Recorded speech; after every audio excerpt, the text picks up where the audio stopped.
O Botafogo até venceu o Fluminense, mas deu Vasco na última vaga destinada a um grande no futebol carioca. Vídeo de hoje do canal da Nicola resume sobre as semifinais da competição, como é que ficaram os confrontos.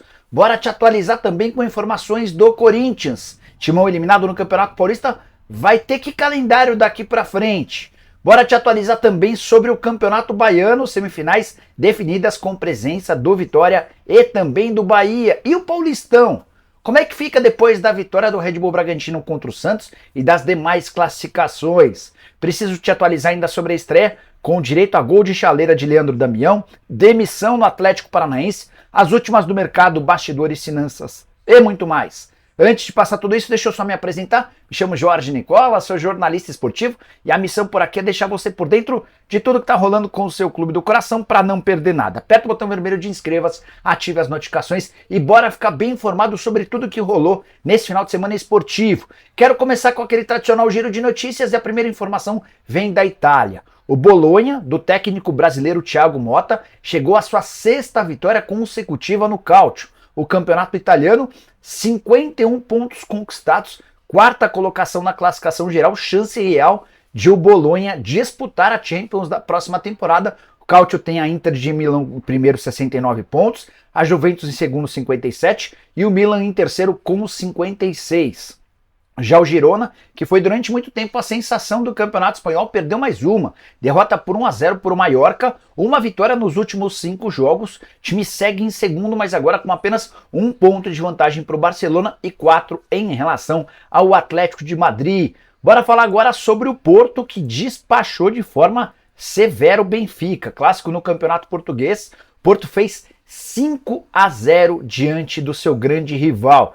Com detalhe importante, 4 gols de brasileiros. Foram 2 do Galeno, 1 do Wendel e 1 do PP. Quem comemorou foi o Sporting, que com um jogo a menos segue na liderança com 59 pontos. O Benfica tem 58, o Porto aparece com 52. Só para destacar, um dos gols brasileiros do Wendel, recentemente convocado para a seleção.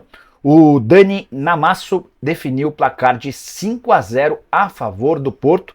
Benfica ainda teve o Otamendi expulso. Para completar o giro de notícias, contar que o América se sagrou campeão do primeiro turno do Campeonato Potiguar, 0-0 no tempo normal contra o ABC, vitória por 4-2 nos pênaltis. Vamos agora iniciar o segundo turno no Campeonato do Rio Grande do Norte. Bora te atualizar agora sobre Marlon, lateral esquerdo do Cruzeiro, que admitiu ter recebido propostas de clubes do Brasil. A resposta dele sobre o tema foi a seguinte, abre aspas: escutei ofertas de outros clubes, mas minha cabeça está aqui. Já tem um bom tempo que a gente tem falado sobre renovação e não acredito que tenha afetado o meu desempenho. A gente tem que colocar a camisa do Cruzeiro em primeiro lugar, e aqui é a parte mais importante da declaração. Eu tenho um contrato com o Cruzeiro até dezembro e fico. Podem ficar tranquilos em relação a isso, fecha aspas. Ainda que ele não tenha seu contrato renovado, o Marlon está cravando que fica pelo menos até o fim do contrato, e aí a partir de 2025 ele vai buscar um outro caminho. Bora te atualizar agora sobre o Campeonato Paranaense, novidades importantes. A primeira delas sobre Leandro Damião, centroavante dos mais conhecidos, estreou com a camisa do Coritiba e balançou as redes com direito a um gol de chaleira na vitória por 4-0 do Coritiba fora de casa contra o Cianorte, partida de ida das quartas de final. O Coritiba recebe o Cianorte na próxima semana com enorme vantagem para passar a próxima fase.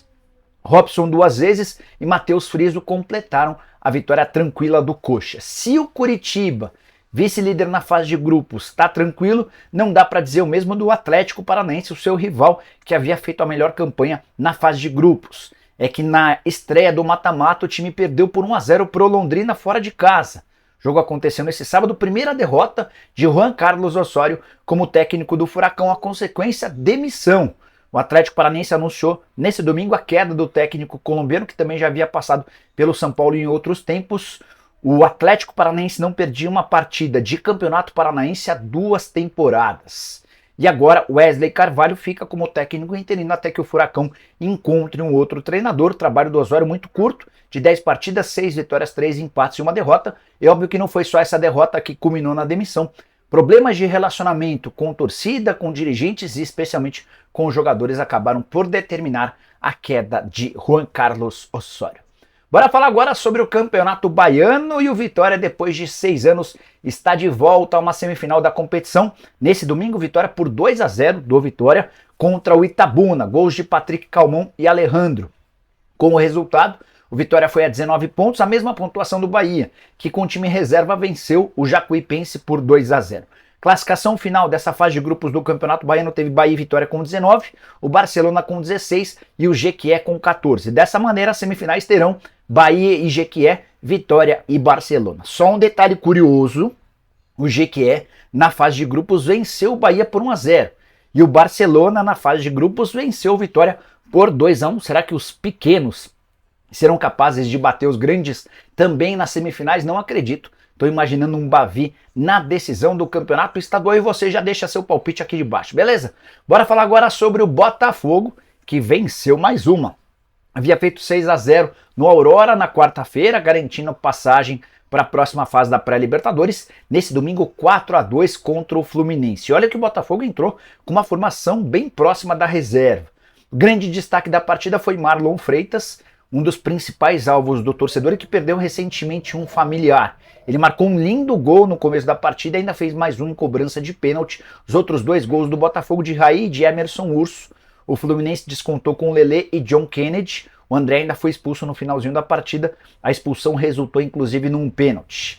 Queria destacar os 10 gols marcados pelo Botafogo nesses dois últimos jogos. 6 contra o Aurora e mais 4 diante do Fluminense. A vitória não serviu para muita coisa, daqui a pouco eu falo sobre o triunfo do Vasco, antes de destacar como o Fluminense tem tido dificuldade diante do seu rival Botafogo. Mesmo na fase mais vencedora da sua história, com direito a título de Libertadores de Recopa Sul-Americana, o Flu conheceu a 4ª derrota seguida diante do Bota. Tropeços que começaram em janeiro de 2023 no Campeonato Carioca, 0-1. No Campeonato Brasileiro, 2 derrotas por 1-0 e 2-0 em maio e em outubro. E agora no Campeonato Carioca, 4-2. Bora falar agora sobre como é que fica o calendário do Corinthians. Time grande eliminado da fase de grupos do Campeonato Paulista. O Timão ainda joga no próximo domingo, na última rodada do Campeonato Paulista, contra o Água Santa fora de casa, só cumpre tabela, tenta uma vitória para pelo menos deixar a última colocação do grupo. Na quinta-feira seguinte, dia 14 de março, confronto contra o São Bernardo na segunda fase da Copa do Brasil. Se eliminar o São Bernardo, volta a jogar pela Copa do Brasil apenas em maio. Importante contar que esse jogo contra o São Bernardo está marcado por ABC, em caso de empate e decisão nos pênaltis. Corinthians e São Bernardo se enfrentaram no Paulistão e o Corinthians perdeu por 1-0, mesmo tendo jogado a maior parte da partida com 1 a mais. A partir desse jogo contra o São Bernardo, o Corinthians tem 20 dias sem atividades até a estreia na Sul-Americana, marcada para 3 de abril. O adversário ainda não está sorteado, o sorteio vai acontecer em 18 de março e depois, na sequência, começa o Campeonato Brasileiro. É provável que o Corinthians encontre uma série de amistosos, talvez até fora do estado de São Paulo durante esse período de 20 dias, para que o time possa ganhar ritmo e iniciar o Campeonato Brasileiro e a Sul-Americana de uma maneira melhor. Vi muito torcedor corintiano entendendo que a não classificação para a próxima fase do Paulista foi positiva, até para que o time possa evoluir. Acho um enorme problema, um vexame histórico, time que tem a 3ª maior folha salarial do país e que investiu 133 milhões de reais em contratações, tinha a obrigação de passar a próxima fase. Você pensa diferente? Use o espaço para comentário e avalie, beleza? Bora falar agora sobre os confrontos que já estão definidos no Campeonato Paulista. Vale a lembrança de que eu estou gravando esse vídeo enquanto São Paulo e Palmeiras se enfrentam no Morumbi, primeiro tempo, até aqui 0-0.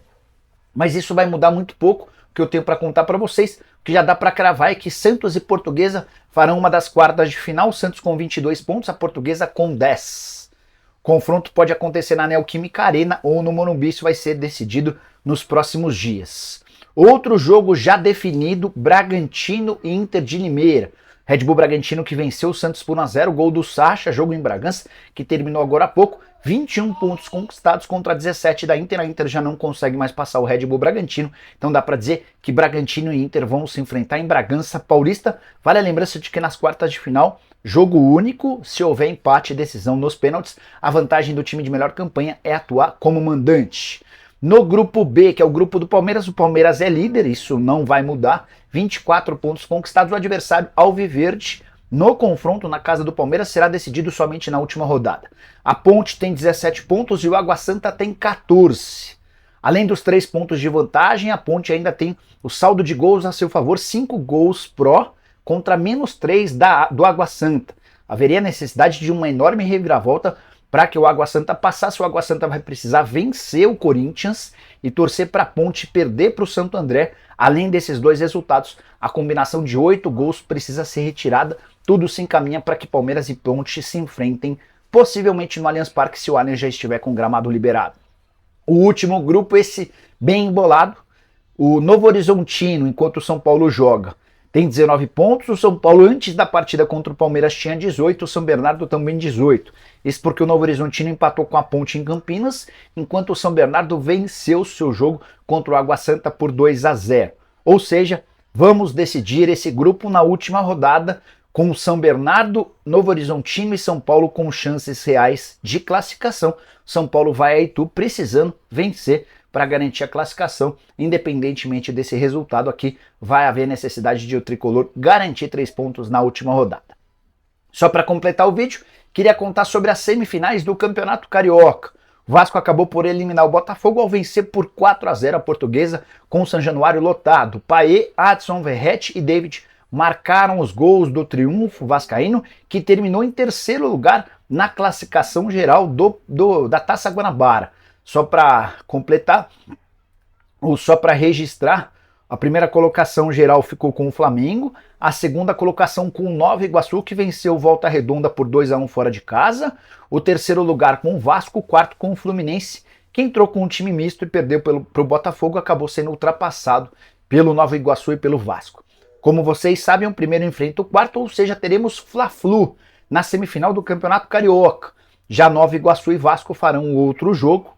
Vale a lembrança de que no Campeonato Carioca a vantagem para quem fez melhor campanha é de jogar por 2 resultados iguais. Então o Flamengo enfrenta o Fluminense 2 vezes, jogando por 2 resultados iguais. O mesmo vale em relação ao Nova Iguaçu e o Vasco. Se tudo correr dentro da normalidade, teremos um Vasco da Gama enfrentando Flamengo ou Fluminense na grande decisão, embora precisamos fazer a ressalva de que a campanha do Nova Iguaçu é bem legal, com direito ao artilheiro do campeonato e muito mais. E você, quem vence o Campeonato Carioca, ou melhor, quem fará a final? Usa o espaço para comentário, já deixa a sua opinião. Se curtiu o vídeo também deixa like e compartilha para que mais pessoas também possam terminar a semana bastante bem informadas. Abraço, tchau!